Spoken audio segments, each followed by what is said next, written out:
आधे बाउल दही में 4 चम्मच MDH चटनी पुदीना मसाला डाला, स्टर करो, पुदीना चटनी तैयार। MDH चटनी पुदीना मसाला। आधे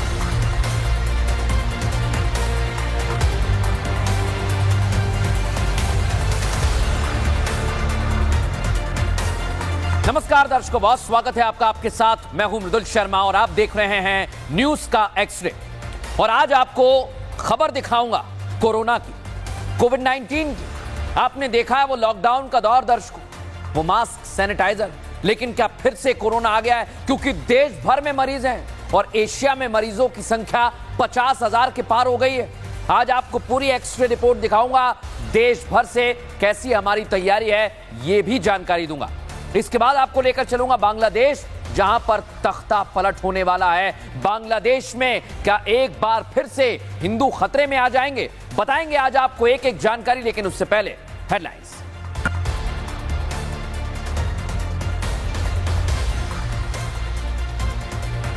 दर्शकों, आज की पहली खबर, कोरोना से सावधान। और मेरे हाथ में आप ये मास्क ले रहे हैं, ये आपको कुछ दिनों बाद शायद ऐसे पहनना पड़ सकता है दर्शकों।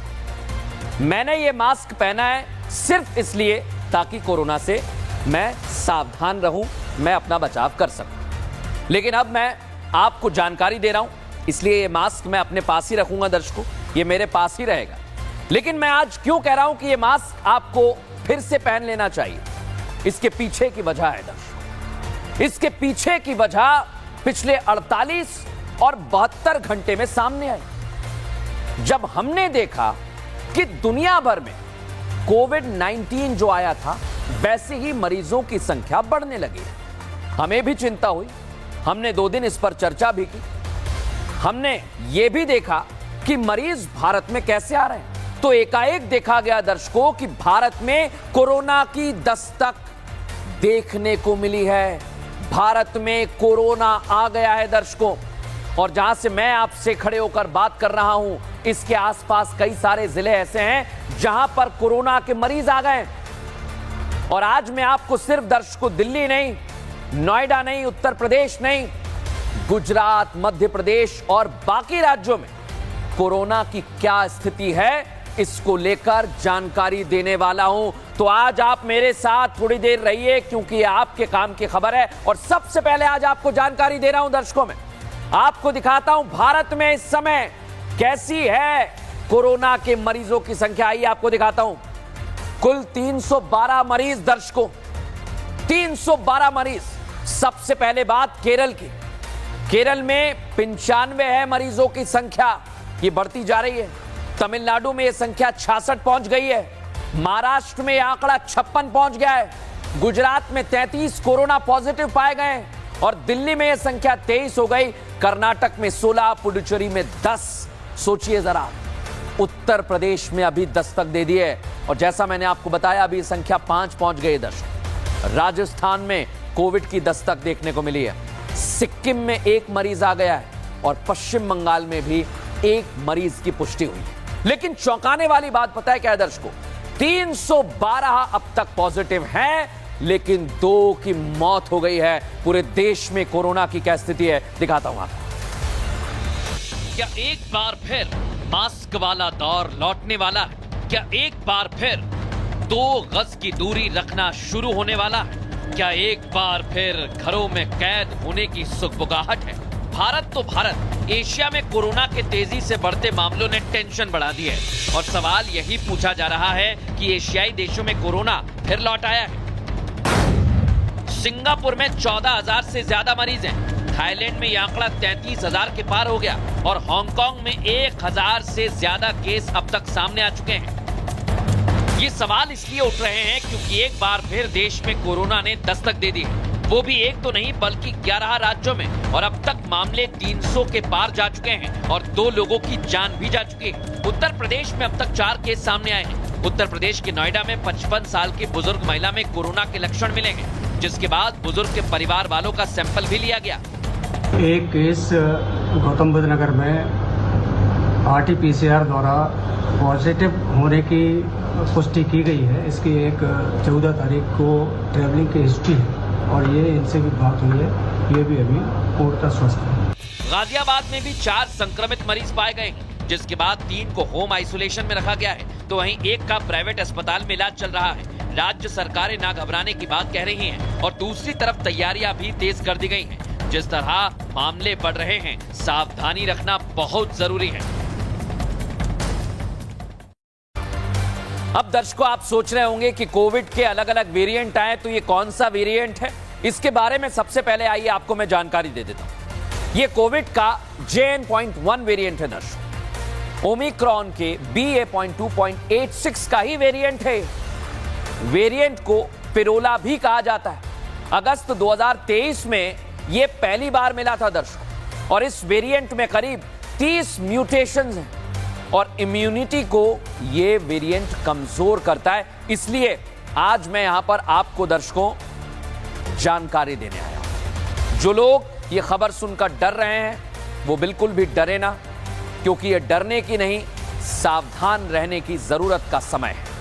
अगर आपको भी लगता है कि आप थोड़े से बीमार हो गए और ये जो तमाम कोरोना के सिम्टम्स हम पहले देखते थे, वो अगर आपको थोड़े भी नजर आ रहे हैं, तो आप डॉक्टर को जाकर दिखाइए, अपनी जांच कराइए, क्योंकि हमें दर्शकों समझना होगा कि कोरोना वायरस देश भर में बढ़ रहा है, और अगर हम समय रहते कदम उठाएंगे, बचाव करेंगे, तो हम स्वस्थ रहेंगे। हालांकि भारत के अलग अलग राज्यों में इससे बचाव की तैयारी भी शुरू हो गई है दर्शकों। राज्य सरकारें एडवाइजरी जारी कर रही हैं, अस्पतालों को भी तैयार किया जा रहा है। वहां की एक्सरे रिपोर्ट हमने तैयार की है, ताकि अगर केस बढ़े तो किसी भी तरह का कोई भी पैनिक ना हो, यानी अस्पतालों में स्थिति सामान्य रहे, हालात से निपटा जा सके, और कोरोना वायरस मरीजों के लिए अलग से बेड मौजूद रहे, इसकी भी तैयारी की जा रही है दर्शकों। तुरंत इलाज मिले, पहले जैसी सिचुएशन ना हो, इसके लिए पूरी तरह से तैयार।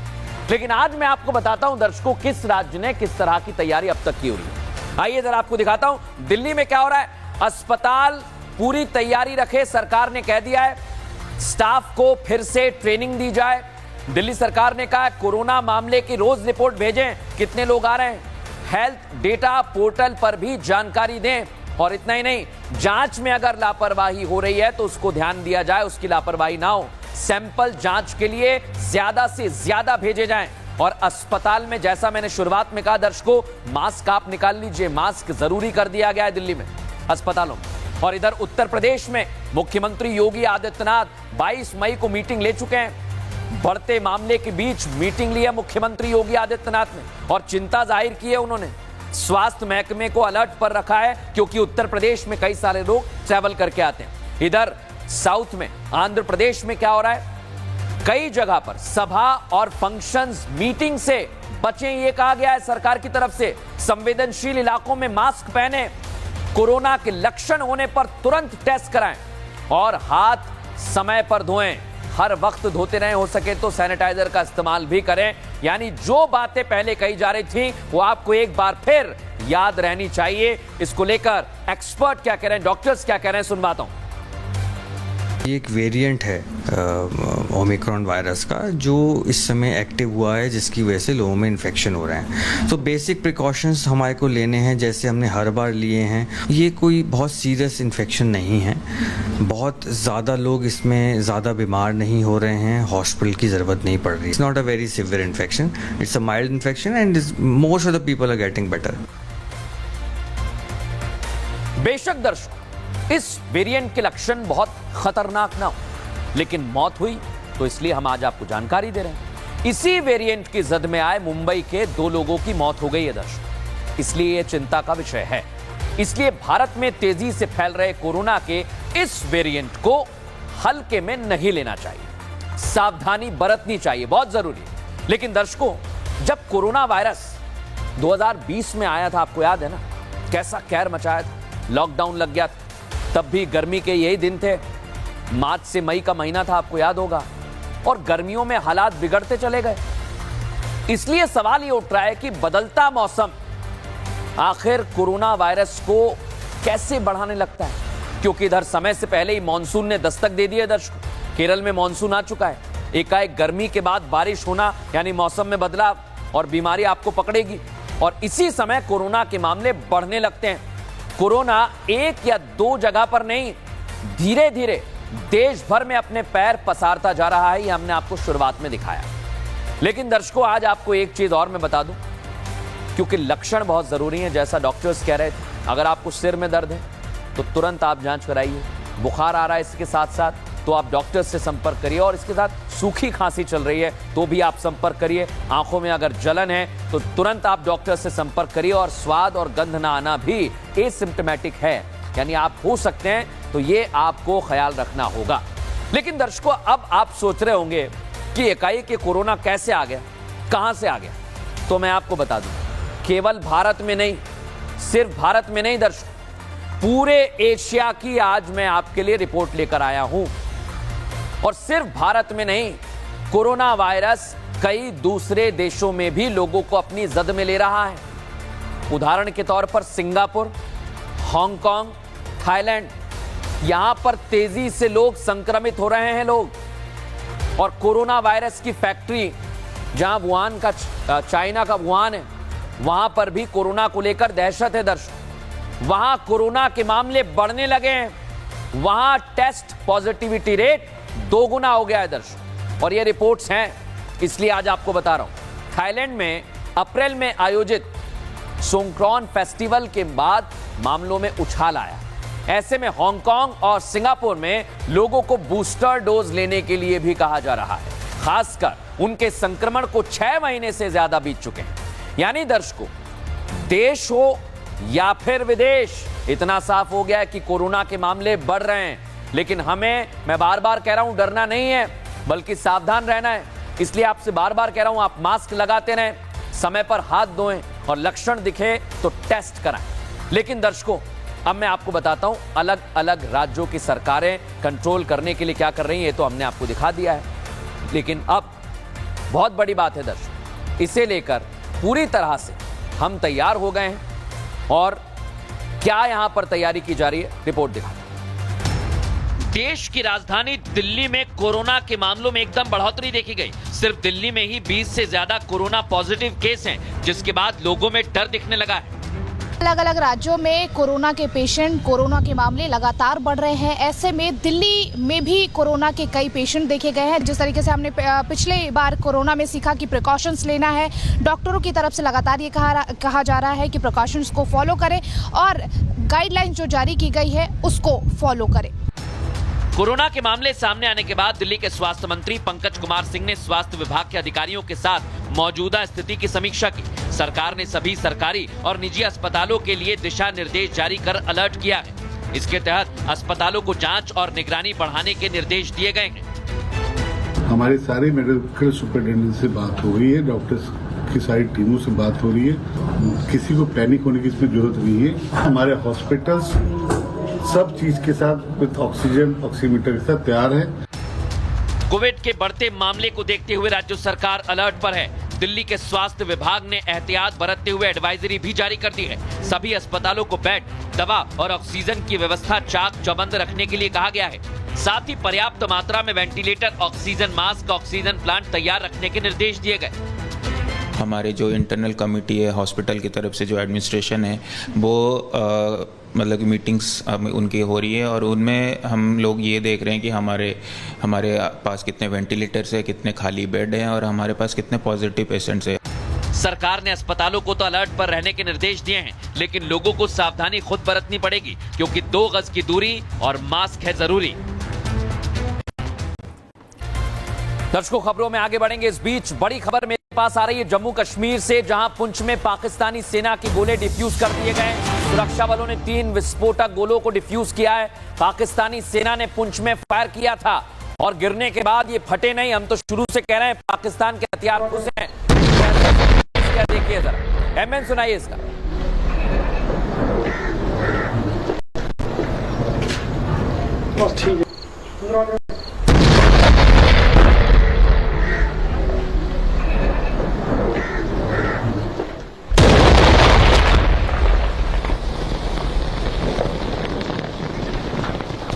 तो ये आपने देखा धमाका, और ये पाकिस्तानी गोले ये जब वहां से चलते हैं तो इनको पहले ही धराशायी कर दिया जाता है और फिर डिफ्यूज करने का काम हमारे सुरक्षा कर्मियों ने किया।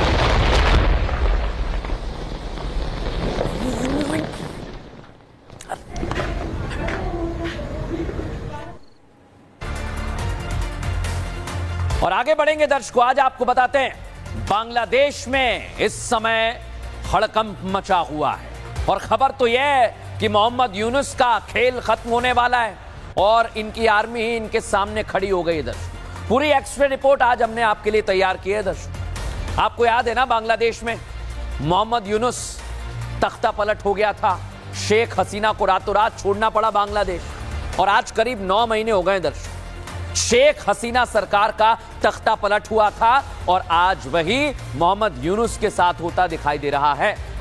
ये समय का चक्र है, आप इसे कुछ भी कह लीजिए। कल उन्होंने किया किसी के साथ और आज उनके साथ वही हो रहा है। यूनुस ने शेख हसीना के साथ जो किया हूबहू वही हो रहा है उनके साथ। यूनुस का गेम ओवर होने वाला है क्योंकि बांग्लादेश के सेना प्रमुख हैं दर्शकों, वकारुज्जमा, और उन्होंने मोहम्मद यूनुस को अल्टीमेटम दे दिया है। वहां के आर्मी चीफ हैं, उनका साफ कहना है कि बांग्लादेश में आप चुनाव करा लीजिए जल्द से जल्द। इसका सीधा मतलब क्या है दर्शकों, मोहम्मद यूनुस की सरकार बांग्लादेश में गिरने वाली है और करीब 17 करोड़ की आबादी वाला बांग्लादेश एक बार फिर साल भर के अंदर राजनीतिक उथल पुथल का सामना करने वाला है। लेकिन इसके पीछे की वजह क्या है, ये आपको दिखाता हूं रिपोर्ट। बांग्लादेश में जिस मोहम्मद यूनुस को कभी सेना, छात्र और राजनीति के सभी दलों का समर्थन मिला था, अब ये सभी लोग यूनुस की अंतरिम सरकार से खफा नजर आ रहे हैं। 9 महीने पहले जिस उम्मीद से इन लोगों ने यूनुस सरकार बनाई और समर्थन दिया, अब वही लोग पूरी ताकत के साथ इस सरकार के विरोध में आ गए हैं। राजनीतिक दलों से लेकर सेना हर मोर्चे पर भरोसे की डोर कमजोर पड़ने लगी है। जो यूनुस सबके चहेते थे, अब वही इनके लिए बांग्लादेश के विलन बन गए हैं। क्योंकि सरकार बनाते वक्त मोहम्मद यूनुस ने सरकार और सेना को कदम से कदम मिलाकर चलने का भरोसा दिया था ताकि उस समय के जलते हुए बांग्लादेश को जल्द ही शांत कराया जा सके। लेकिन सरकार के फैसले अब सीधे राजनीतिक दलों से चर्चा किए बिना ही लिए जा रहे हैं, तो सेना को भी कई फैसलों में यूनुस का साथ नहीं मिला। इसी के कारण जनरल और यूनुस में बिल्कुल भी नहीं बन रही है। ऐसे में इन लोगों को यूनुस के हंसते हुए चेहरे के पीछे एक तानाशाह छिपा नजर आने लगा, जो कई फैसले अकेले ही कर लेता है। फिर चाहे वो म्यांमार को राहत पहुंचाने का मामला हो या चटगांव पोर्ट टर्मिनल के संचालन का, बस यहीं से दूरियां बढ़ने लगी। हाल ही में सेना प्रमुख जनरल वकारुज्जमा के बयान ने सबको चौंका दिया। उन्होंने सार्वजनिक रूप से कहा कि सरकार ने सेना से जुड़े कई मुद्दों पर फैसले बिना किसी जानकारी के लिए हैं। सूत्रों के मुताबिक हाल ही में सेना प्रमुख जनरल वकार ने यूनुस से मुलाकात कर दिसंबर में चुनाव कराने की मांग दोहराई। जनरल वकार के इस बयान को यूनुस की सत्ता की खुली चुनौती के रूप में देखा जा रहा है, जबकि यूनुस तो चुनावी मैदान में उतरे बिना सत्ता में बने रहने की उम्मीद पाल रहे हैं। अब दर्शकों, बांग्लादेश के हालात तो आपने देख लिए, लेकिन क्या ये भारत के खिलाफ चीन की यानी ड्रैगन की साजिश? आइए जरा आपको बताता हूं विस्तार से। भारत के खिलाफ खबर यह है दर्शकों कि पाक के जरिए अपने हथियार चाइना ने टेस्ट कराए, वो फेल हो गया। अब दावा यह कि अब चीन की नजर बांग्लादेश पर है। चीन की बांग्लादेश में द्वितीय विश्व युद्ध के समय के हवाई अड्डों पर नजर है और ढाका ने एयरबेस को फिर से चालू करने के लिए चीन से मदद मांगी। बांग्लादेश का यह हवाई अड्डा चिकन नेक के करीब है और बांग्लादेश में चीन को एयर स्पेस मिलना भारत के लिए टेंशन की बात है। लेकिन आप इसे समझिए दर्शक, बांग्लादेश के हालात खराब होंगे तो हम पर असर पड़ेगा और चीन तो चाहता ही है। अगर बांग्लादेश में तख्ता पलट हो गया दर्शक, तो इतना तय है कि जितना बांग्लादेश शेख हसीना की बेदखली के बाद जला, उससे कई गुना ज्यादा बांग्लादेश फिर जलेगा। बांग्लादेश डूबता चला जाएगा अंदर। लेकिन दर्शकों, चिंता वहां रहने वाले हिंदुओं की है। उनके साथ क्या किया था आपने देखा ना। ये इस्लामिक कट्टरपंथी वापस सड़कों पर आ जाएंगे और उनके हाथ में बांग्लादेश आ जाएगा। इसलिए यह हमारे लिए चिंता की बात तो है, लेकिन भारत इसके लिए भी पूरी तरह से तैयार है। अब आपको बताते हैं कि बांग्लादेश में हिंदुओं को लेकर किस तरह से घृणा है। रिपोर्ट दिखाता हूं। मोहम्मद यूनुस के समर्थकों और विरोधियों के बीच सेना प्रमुख के दिसंबर तक चुनाव कराने की हिदायत के बाद हालात बिगड़ने लगे हैं। जनरल वकार के बयान के बाद से यूनुस के इस्तीफे देने की खबर उठने लगी है, लेकिन इन पर भी अभी तक कोई आधिकारिक मोहर नहीं लगी है। माना यह भी जा रहा है कि ये मोहम्मद यूनुस का रणनीतिक भावनात्मक कार्ड है, जिससे वो अपने समर्थकों को आंदोलन के मुहाने पर लाकर खड़ा कर सके। काफी हद तक बांग्लादेश में ऐसा होने भी लगा है। यूनुस के समर्थक सड़कों पर उतरकर प्रदर्शन कर रहे हैं और तो और सोशल मीडिया पर अभियान भी चलाया जा रहा है, ठीक वैसे ही जैसे पिछले साल शेख हसीना को सत्ता से बेदखल करने के लिए चलाया गया था। लेकिन फर्क यह है कि तब हसीना को हटाने के लिए प्रदर्शन हो रहे थे और अब यूनुस को बचाने के लिए हो रहे हैं। जो लोग यूनुस के सबसे बड़े समर्थक बनकर रैलियां कर रहे हैं, उन्होंने 2013-14 में 1971 के युद्ध के अपराधियों को सजा देने की मांग को लेकर रैलियां की थी। ये रैलियां इस्लामी कट्टरपंथी नेताओं के खिलाफ थी, जिन्होंने बांग्लादेश मुक्ति युद्ध के दौरान पाक सेना का समर्थन किया था। लेकिन अब ऐसा लगता है कि ये लोग यूनुस को आगे रखकर बांग्लादेश को एक मुस्लिम राष्ट्र बनाना चाहते हैं। ये लोग 1972 के धर्मनिरपेक्ष संविधान को रद्द करने की भी मांग कर रहे हैं। यानी वहां हिंदुओं के हालात और खराब हो सकते हैं। जिस तरह 9-10 महीने पहले वहां हिंदुओं पर अत्याचार हुए, हिंदुओं को सरेराह जला दिया गया, हिंदू महिलाओं का रेप किया गया, हिंदू देवी देवताओं की मूर्तियां तोड़ दी गई, मंदिरों को निशाना बनाया गया, इससे बदतर हालात बांग्लादेश में हिंदुओं के लिए हो सकते हैं। ऐसा हुआ तो बांग्लादेश बुरी तरह जलेगा। बांग्लादेश जलेगा दर्शक, और उधर बांग्लादेश की हालत खराब हो जाएगी जैसे पाकिस्तान की हो रही है। क्यों कह रहा हूं मैं? बांग्लादेश पूरी तरह से डूब जाएगा दर्शक। तख्ता पलट के बाद यूनुस सरकार भारत के खिलाफ। बांग्लादेश, बड़ी जानकारी आपको दे दूं कि बांग्लादेश भारतीय एक्सपोर्ट पर पाबंदियां लगा रहा है। भारत ने बांग्लादेश को उसी की भाषा में जवाब दिया। भारत ने बांग्लादेश से भूमि बंदरगाहों के जरिए आयात नियंत्रित किया है और बांग्लादेश का करीब 42% एक्सपोर्ट प्रभावित हुआ है। यानी चीन जो चालबाजियां कर रहा है, भारत उसका जवाब दे रहा है। ये समझिए दर्शक। लेकिन एक महत्वपूर्ण बात आपको यहां यह समझनी होगी कि बांग्लादेश में एक तरफ तख्ता पलट हो रहा है और दूसरी तरफ हमारा एक और पड़ोसी है, पाकिस्तान। वहां पर भी क्या हालात हैं आपको आगे दिखाऊंगा। लेकिन बांग्लादेश और भारत के बीच रिश्ते ठीक नहीं चल रहे। एक तरफ पाकिस्तान है, दूसरी तरफ बांग्लादेश। पिछले साल आपने बांग्लादेश में देखा शेख हसीना का सत्ता परिवर्तन कैसे हो गया, तख्ता पलट हो गया वहां, और कैसे वहां सब सड़कों पर आ गए। उसके बाद दोनों देशों में कड़वाहट आ गई। भारत ने भी कई सारी बातें कही, हालांकि मीटिंग्स बीच में हुई है। हाल ही में अभी प्रधानमंत्री नरेंद्र मोदी की मुलाकात हुई। लेकिन इधर बांग्लादेश की गलती है कि वो चीन की गोद में बैठा हुआ है और बांग्लादेश की यूनुस सरकार लगातार भारत के खिलाफ काम कर रही है। ऐसे में भारत ने बांग्लादेश से बंदरगाहों के जरिए आयात को नियंत्रित करने का ऐलान किया, जो मैंने आपको अभी दिखाया। और इस फैसले से बांग्लादेश से $77 करोड़ से ज्यादा आयात पर असर पड़ेगा।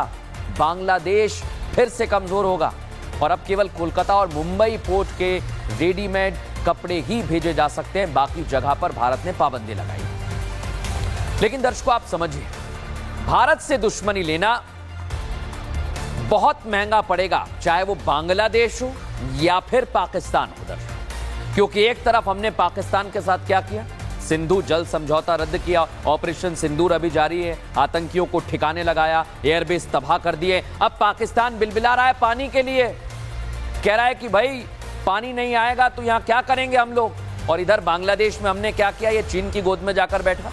इस पर हमने व्यापार का शिकंजा कसा है और वहां एक्सपोर्टर्स में हड़कंप मच गया है। उन्होंने तुरंत यूनुस से कहा कि भाई भारत से मदद मांगो और बाकायदा इसके लिए एक चिट्ठी भी लिखी है दर्शकों। अब आपको बताता हूं कि भारत की सख्ती से बांग्लादेश क्यों बिलबिला रहा है। भारत की सख्ती से बांग्लादेश रेडीमेड गारमेंट उद्योग पर असर पड़ेगा, वहां चिंता है दर्शकों। रेडीमेड कपड़ा निर्माताओं ने यूनुस सरकार को घेरा है। यूनुस सरकार से भारत से बातचीत करने की भी मांग की है। कहा है कि आप भारत से बात करें, क्योंकि भारत की सख्ती की वजह से हमें हजारों करोड़ का नुकसान हो रहा है। सामान बॉर्डर पर अटका हुआ है। बांग्लादेश के कई कारखानों में उत्पादन भी बंद हो गया है। आप सोचिए दर्शकों, बांग्लादेश के करीब 80% कपड़े बेनापोल लैंडपोर्ट से ही आते थे, वहां पर भारत ने शिकंजा कसा है। और आप सोचिए, एक तरफ पाकिस्तान है दर्शकों, जो अभी कैसी स्थिति में है ये तो आपने देख लिया है। लेकिन आज आपको एक और बड़ी खबर बता रहा हूं दर्शकों कि अभी पाकिस्तान में बलोच आर्मी का एक्शन लगातार जारी है। बलूचिस्तान में पाक सेना के काफिले में 2 धमाके की खबर है दर्शकों, और सूत्र बता रहे हैं बलूचिस्तान के कलत इलाके में घात लगाकर हमला किया गया है। 2 अलग अलग जगह पर पाक सेना का यह हमला देखने को मिला है।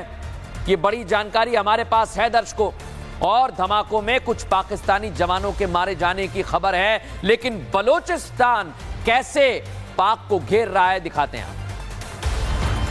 आतंकिस्तान को उसकी औकात बताने और आतंकियों को जहन्नुम पहुंचाने के लिए भारत ने ऑपरेशन सिंदूर चलाया था, जिसकी चर्चा देश नहीं बल्कि दुनिया में हो रही है। और अब बलूचिस्तान से मांग उठने लगी है कि भारत एक बार फिर ऑपरेशन सिंदूर चलाए। इसके लिए बलोच नेताओं ने भारत के सामने 3 मांगे रखी हैं। पाक से बलूचिस्तान को आजाद कराने भारत ऑपरेशन सिंदूर चलाए। पाक फौज आतंकी है, भारत आसिम मुनीर को टारगेट करे। ऑपरेशन ऐसा हो जिसकी कोई टाइम लिमिट ना हो। ऑपरेशन सिंदूर भी ऐसा हो जैसे वॉर ऑन टेरर अमेरिका ने किया। टोटल इसका कोई बाउंड्री ना हो, इसका कोई टाइम लिमिट, टाइम फ्रेम ना हो। जब तक आपने अपने वो ऑब्जेक्टिव्स हासिल नहीं किए, ऑपरेशन सिंदूर को नहीं रोकना है। बलोच लड़ाके लगातार अपनी आजादी को लेकर आवाज उठा रहे हैं। भारत के ऑपरेशन सिंदूर के दौरान भी बीएलए के लड़ाकों ने पाकिस्तानी सेना के जवानों को निशाना बनाया था। बलूचिस्तानियों को सबसे ज्यादा उम्मीद भारत से है, और वो भारत से चाहते हैं कि जैसे पाकिस्तान के 2 टुकड़े कर भारत ने बांग्लादेश बनाया, ठीक भारत एक बार फिर वैसे ही करे। और एक ऑब्जेक्टिव बलूचिस्तान का निजात भी आपके ऑपरेशन सिंदूर का हिस्सा होना चाहिए। हमारा अपील हिंदुस्तान से यही है। बलूचिस्तान खुद को भारत के साथ बताता है। कुछ दिन पहले हिंगलाज मंदिर के पुनर्विकास की बात कही थी और खुद को सनातनी बताया था। और दर्शकों, आज एक बड़ी खबर मेरे पास इस समय बिहार से है। बिहार के बक्सर में आप देखिए जरा कैसे लाठी डंडा लेकर एक दूसरे पर लोग बरस पड़े, और इतना ही नहीं, देखते ही देखते गोलियां बरसाने लगे। लेकिन उसके बाद बिहार के बक्सर में क्या हुआ दर्शकों, दिखाता हूं आपको इस रिपोर्ट में।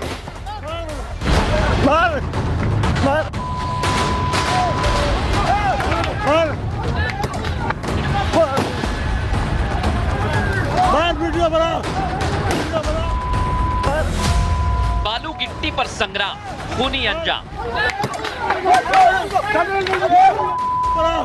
2 गुटों में भीषण लड़ाई, गोलीबारी और हत्या।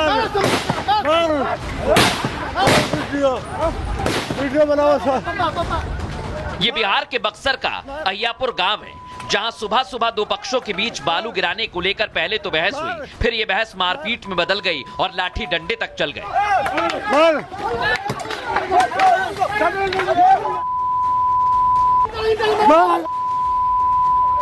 लेकिन तभी देखते ही देखते लोग बंदूक तक हाथ में लेकर आ गए और फिर ताबड़तोड़ फायरिंग शुरू कर दी।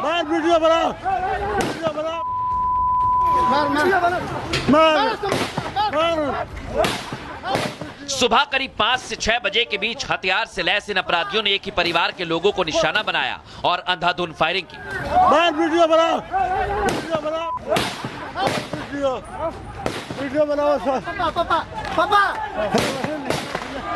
फायरिंग के बाद यहां लाशें पड़ी हुई दिखाई दी और परिवार के लोगों का रो रो कर बुरा हाल है।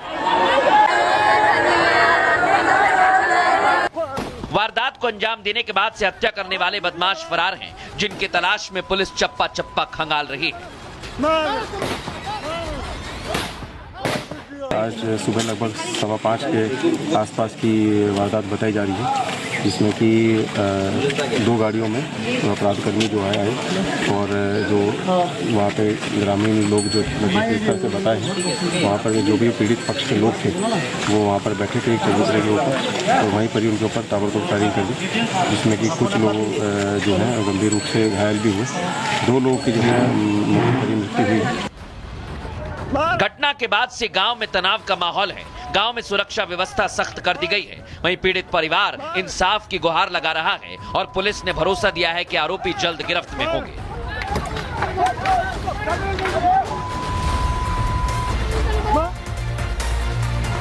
दर्शकों, एक और खबर आज आपको बताता हूं। बेंगलुरु में एक डिलीवरी बॉय जो आपके घर में सामान या खाना लाता है, सामान मंगवाने वाले के बीच हाथापाई हो गई। डिलीवरी बॉय और दोनों कैसे भिड़ रहे हैं, दोनों लड़ रहे हैं, वो आपको तस्वीरों में दिखा रहे हैं। हाथापाई करने लगे। नौबत यहां तक आ गई कि एक शख्स के सिर में फ्रैक्चर है। दर्शकों सोचिए आप, इसका सीसीटीवी फुटेज मैंने आपको दिखाया है। एक डिलीवरी बॉय सामान मंगवाने वाले शख्स से काफी देर तक बहस करता है और फिर कहासुनी हो जाती है। वो कस्टमर के सिर पर हमला कर देता है, जिसकी वजह से उसके सिर में गंभीर चोट आती है। अब खबरों में दर्शकों आगे बढ़ेंगे। कोई वीजा के लिए देश से गद्दारी कर रहा है। ऑपरेशन गद्दार भारत में चल रहा है ना। कोई पाकिस्तान जाने के लिए देश की खुफिया जानकारी पाकिस्तान को भेज रहा है। कोई 40,000 रुपए के लिए देश से सौदा कर रहा है दर्शकों। और आज आपको बता रहा हूं, गुजरात के कच्छ में ऐसा ही एक जासूस गिरफ्तार किया गया। दिखाते हैं। एक तरफ आतंकियों पर स्ट्राइक की जा रही है तो दूसरी तरफ देश में मौजूद गद्दारों पर भी एक्शन हो रहा है। अब एटीएस ने गुजरात से पाकिस्तानी जासूस को गिरफ्तार किया। पाकिस्तानी जासूस सहदेव गोहिल हेल्थ वर्कर के रूप में काम कर रहा था, जिसके एवज में उसे 40,000 रुपए दिए जाते थे। जो भी व्हाट्सएप जो अदिति भारद्वाज नाम से यूज करते थे, जो दूसरे नंबर एज वेल एज जो पहले नंबर था, वो दोनों पाकिस्तान से यूज किया गया था। इसी दौरान ये सारा इंफॉर्मेशन हमको क्लियरली मेंशन करता है कि एक क्रिमिनल कंस्पिरेसी अगेंस्ट इंडिया के तौर पे होता है। इतना ही नहीं, जासूस ने 2 सिम कार्ड अपने आधार कार्ड पर ले रखे थे, जिसका इस्तेमाल जासूसी के लिए करता था। अब इसके फोन को फॉरेंसिक जांच के लिए भेजा गया है, क्योंकि बताया जा रहा है कि इसने बहुत सारी डेटा को डिलीट कर दिया है। एटीएस ने इस जासूस को लेकर यह भी खुलासा किया कि इसको पाकिस्तान से हनी ट्रैप के जरिए फंसाया गया था। इसके विरुद्ध में हमने सेक्शन, इसके और अदिति भारद्वाज जो पाकिस्तान पीआईओ है, तो उसके विरुद्ध में हमने section 61 as well as section 148 Bharatiya न्याय संहिता के दौरान उसको अगेंस्ट केस दाखिल किया है करके सहदेव सिंह दीपूबा गोहिल को अरेस्ट किया गया था। इधर गुजरात के बनासकांठा में बीएसएफ ने एक पाकिस्तानी घुसपैठिए को ढेर कर दिया है। घटना ऐसे वक्त में हुई जब भारत की जवाबी कार्रवाई के बाद सीमा पर सुरक्षा बढ़ा दी गई है। पाकिस्तान लगातार सीमा पार से गड़बड़ की कोशिश कर रहा है। दर्शकों, फिलहाल न्यूज का एक्स्ट्रा में इतना ही। वक्त एक छोटे से ब्रेक का हो गया है। आप अपना बहुत ख्याल रखिएगा। नमस्कार।